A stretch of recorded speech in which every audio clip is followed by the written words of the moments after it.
Hi everyone, I'm really happy to be back with this new video, and I thought I would share this video about the Ascension symptoms of 2025 because I think, and I think you might have felt it as well, that for this year those symptoms are really like off the charts. Everything is exploding.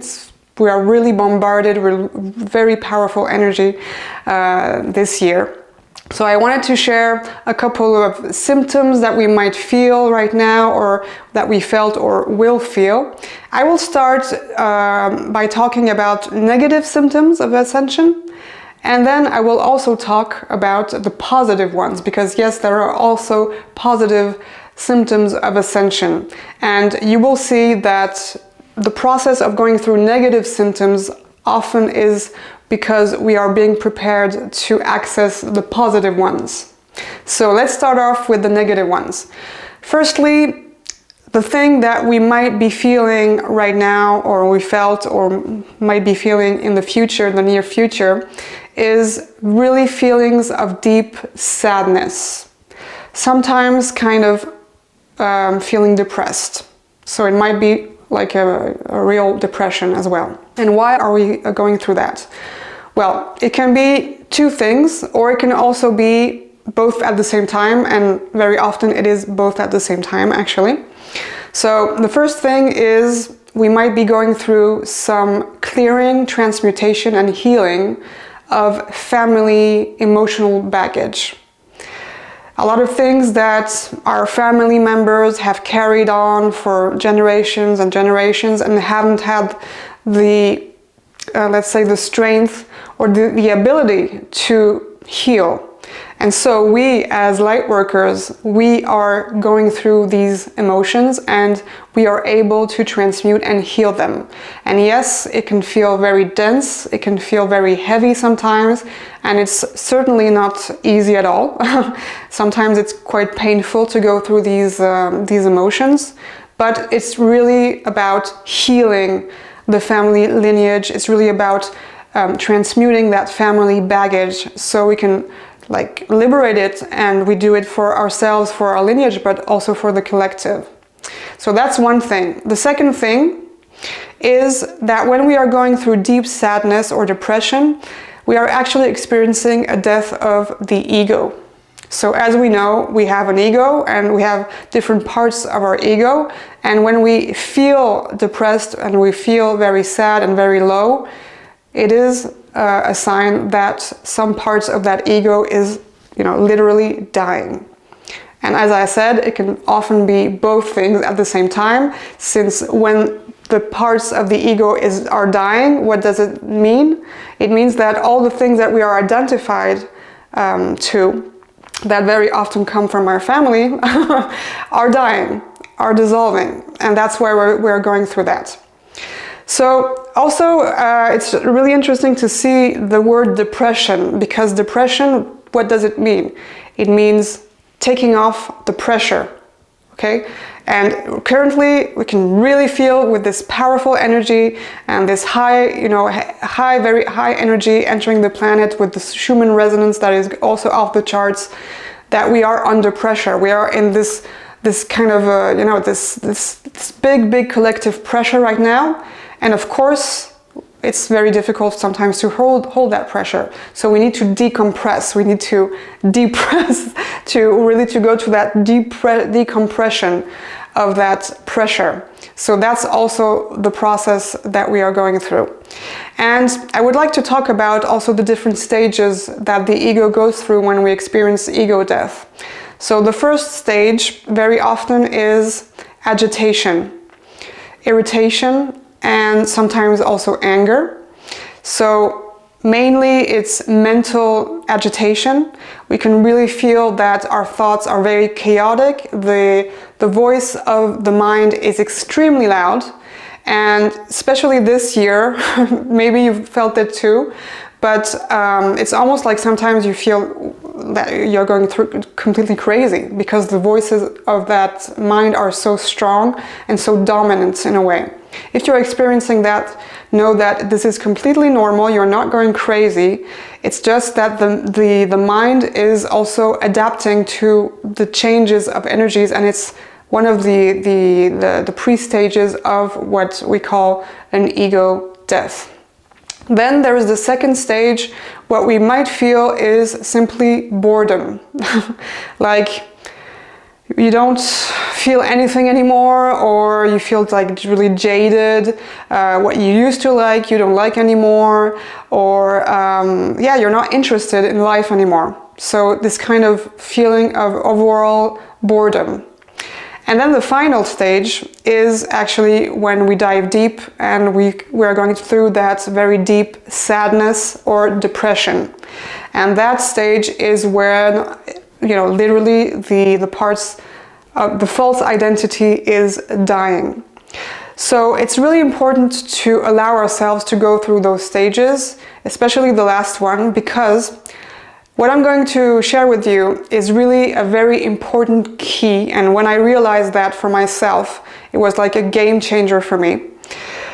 And it's just to be aware that what is the most painful is not actually going through the heavy emotions. It's when we think that it's not okay to go through those emotions, or we say to ourselves, I shouldn't be feeling that. Or I should be doing this or doing that. I should be on top of the world right now and I'm really low. I'm really feeling low. That is actually causing more suffering than the actual feeling of the emotion. So that's basically resistance to the emotion. So it's so important to realize that and allow ourselves to go deep into the emotion, allow ourselves to feel completely the emotion and the state of being that we are in. And by doing that, we allow that emotion to release. Because if we hold on to it, or if we resist it, it's going to be much more painful and it's going to last much longer as well. The process is going to be much longer.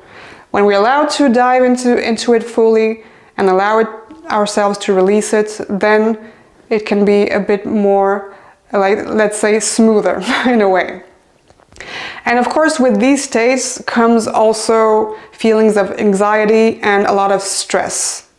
So stress, anxiety can also have a consequence on our bodies when we start feeling those emotions for a very long time, or we're not aware that we are feeling that, and we're almost like in this automatic state all the time. So this can cause symptoms at the body, the physical level. And what it causes usually is inflammation. So we can feel that the body is, there's inflammation maybe somewhere in the body, or, a specific area that needs our attention, for example. So that's also something that's really interesting to see, is that the body is also adapting, the body is also cleansing through these processes and these ascension symptoms. So it might also lead to actually, getting really sick, what I call a kind of cleansing flu, a cleansing cold, or whatever the body needs to really purge and cleanse and transmute whatever stagnant energy there is in our body. And we are also experiencing sleep problems, such as insomnia for certain people. So if you are experiencing insomnia, like a kind of restless sleep, you are waking up at night many times, you feel that you can't go to sleep very deeply, and it's always like on a superficial level, and then you wake up in the morning and you don't feel refreshed, you don't feel regenerated, you feel tired. That is because there is a recalibration of the nervous system. And it's very linked to the mind, the mental agitation I was talking about earlier. So when the mind is very agitated, it also creates these kinds of recalibration of the nervous system. So again, this is a normal symptom. Of course, it's better if it doesn't last too long, because we all need some sleep. But if we are going through that right now, it's also a perfectly normal symptom. There can also be the opposite, by the way. There can also be like, we need more sleep, we need more hours of sleep at night, or we also need to actually rest during the day, so like naps. And what happens when we need more sleep and we go deeper than into the sleep and we dream a lot, that means that we are really exploring and cleansing the subconscious. And that's the way that our being is actually transmuting what it needs to transmute. So we might sleep a lot and dream a lot right now. So it's always interesting to write down also our dreams to understand what the subconscious is trying to tell us and what are the themes that are, coming through. We can also experience memory loss. And this is something that is also related to the change of the perception of time. As you know, because we are entering really an era where the vibration is much higher, we have this perception of time that is really accelerated, and things are going faster.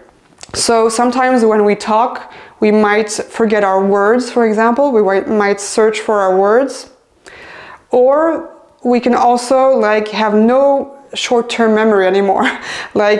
If someone asks us, what did you do 3 days ago? We couldn't even answer that. And that happens to me, by the way. Sometimes I think back, what did I do three days ago? I don't know, I can't remember. So this is also something that it certainly never happened to me before, because I usually have a good memory. But this is really also normal and part of the process of this change that we're going through. And we really need to understand that it's really related to this change of the perception of time, and time seems to accelerate. That's why the positive side of it, of having less short-term memory in the end, is that we are more present in the end, because we're not in the past anymore. We are feeling more, being more in the present. Why are we going through this process right now? Well, actually, all these ascension symptoms are actually awakening symptoms.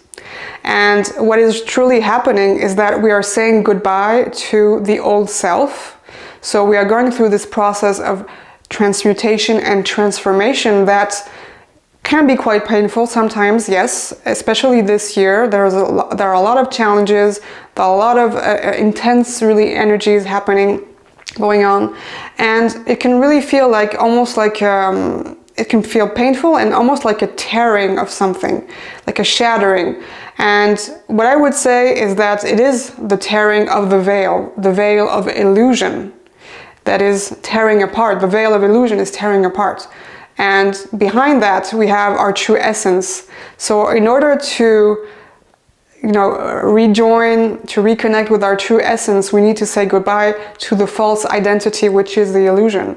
So this is really literally what is happening right now, and it is the awakening process. Let's talk about the positive symptoms now. And as I mentioned in the beginning, well, the positive symptoms are actually the outcome of all the process of the negative symptoms that we are going through.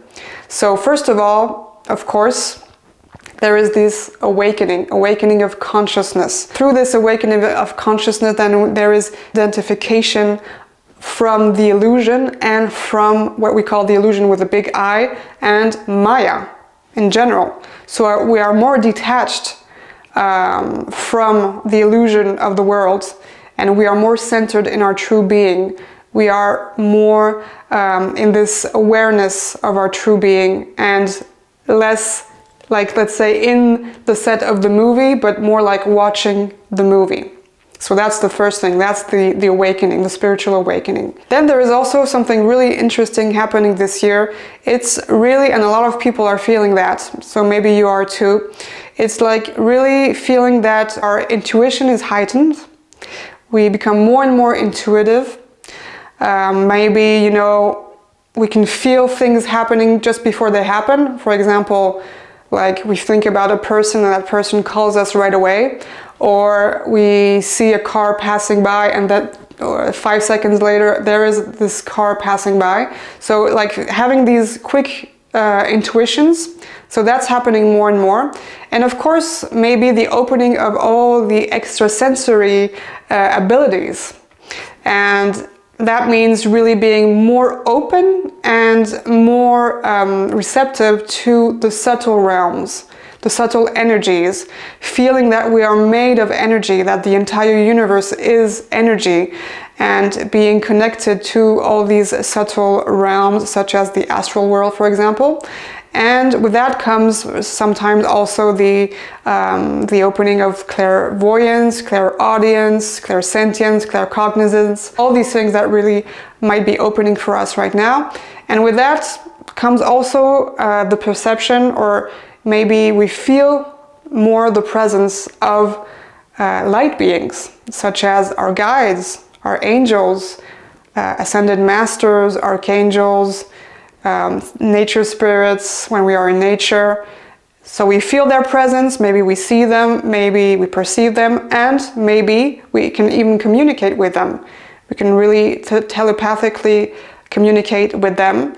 And by the way, telepathy is also something really, really big that is opening up a lot, and that will continue to open up for many humans in the years to come. We are becoming more telepathic. So it's not only communicating with the subtle realms, but also communicating telepathically between us humans. So maybe we will talk less and actually communicate more just through thoughts, you know, like we will understand each other just through telepathy. So that's really happening also in the coming times. So of course, when we say opening up of extrasensory abilities, that means that the third eye chakra and the crown chakra are also opening.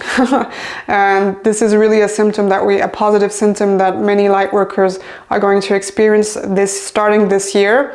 And again, this is really also what connects us to the subtle realms, and it connects us also to the divine consciousness, of course. Another thing that we might be experiencing as well is like a lot of memories, or like a lot of reminiscence of past lives, you know, other times, other places, especially past lives during times where there were advanced ancient civilizations, such as Lemuria, Atlantis, ancient Egypt, the Mayas, whatever else, you know, whatever all other culture there is on this planet that was more advanced and which we are connected to. So we might feel memories coming up, but also a lot of knowledge coming up. Like we intuitively know things that are coming back. So very, very often it's spiritual knowledge. It can be around alchemy, it can be around magic, it can be around energy, healing, whatever it is. This is really rising to the surface more and more for a lot of light workers. So again, if it's happening for you, I would recommend that you write down anything that comes through, any information, because it's always very valuable also to have that written down. And overall, with that comes, of course, a greater sense of detachment. We feel more detached from the world, the material world especially, more detached from the illusion, and the things that kind of, you know, that we were attached to before, or that we took personally before, well, things are much more smoother now. And or even people that we are related to, whatever, you know, or challenges or circumstances, we would just feel more detached. And with that also obviously comes a feeling of harmony and peace. So feeling more peace inside, feeling that we are here, we are peaceful beings, and we are always here at the right time, in the right place, and we have more faith in God, Source, the universe in the end. And finally, of course, the most important, I would say, is the heart center opening up. Because all these symptoms actually lead to the awakening of consciousness, the spiritual awakening, which is the heart center opening. And this is also, as a civilization, we are all going to go to that frequency of the heart in the coming years. That's the new era that we are entering. Opening of the heart center means that we are more centered in our hearts, that we live more through our hearts, through the love, through the compassion, And also through the unity that we can feel between all things, you know, and with all that is. Because through the love that we feel for ourselves, that we feel for others, fellow human beings, animals, Mother Gaia, the universe, we are actually connecting to the divine love that we are. And that is really the purpose of our spiritual awakening and evolution, is to be and fully feel that divine presence of love that we are. So I hope this video was useful, that you got all the information to understand what you are going through right now with all these symptoms, and know that all these negative symptoms that we are going through always lead to something positive in the end. The universe doesn't work against us, it works for us, and even though we are going through sometimes difficult moments, well, they always lead to more awakening and more evolution and elevation in the end. So take care, Sat Nam.